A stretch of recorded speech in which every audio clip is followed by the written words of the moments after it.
everyone, welcome back to 4J Music. Today I want to talk to you about chord voicing. And what I'm referring to when I mention chord voicing is the order that we place the notes in whenever we're playing a chord, okay? Let's say we're in the key of D, as we will be today for our example, and we have a D chord. Well, do we place the, in our triad is going to be D, F sharp, A. Do we put the F sharp on the top, or the A on the top, or the D on the top? Which one of those notes is going to be placed where within the whole stack of notes?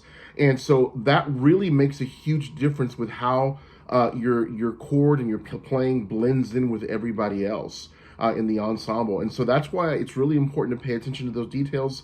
A lot of times those details are not notated in the chord charts, and you have to be really careful about listening and trying to figure out what note belongs where. So today we're using Charity Gale's new name, Written Down in Glory. We're actually looking at bridges 3 and 4 for this example. All right, here are the chords to bridges 3 and 4. The first thing I want you to notice that there are some chords that we call slash chords. If you look at the words I am in the first line of bridge 3, there's a D slash C. That means that on the right hand, we're going to play a D chord. Then in the left hand, in the bass, we're going to play a C.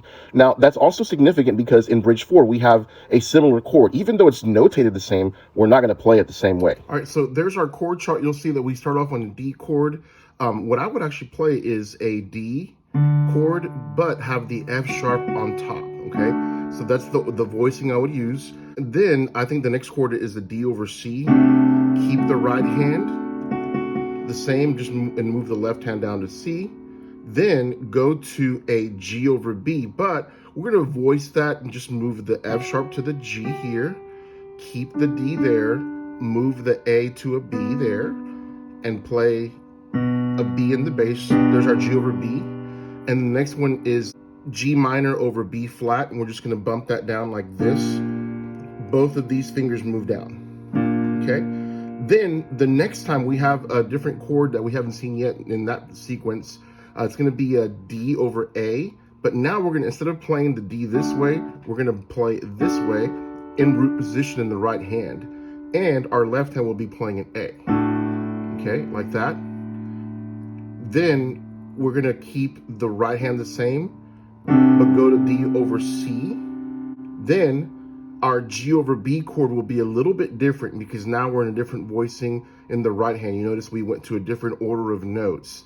The left hand will still walk from C down to B, but we're just gonna open our right hand up and go from F sharp to G there, and then from A to B there.